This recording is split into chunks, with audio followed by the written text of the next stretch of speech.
Now we are going to see how to solve this error which normally happens when the Droid is not working. So you see saying engine local socket in, in engine local socket being failed. So what you are going to do, you are going to first according to the settings of your phone, you are going to go to the settings. After going to the settings, you go to the notifications,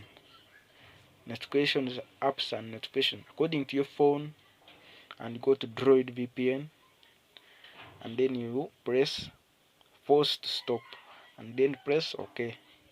Now it will be stopped. So after you go back to your Droid VPN, it will start searching. So it's now connected. I'm now connected. It's working now. So that's how it's now working. You just see whether it's working. It's now working. All things are working. So even you see my Telegram is working. They are working, all of them. So even my YouTube is working. Even my YouTube now is working.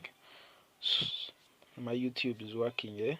So don't forget to subscribe my channel and like this video and share so that I can also add.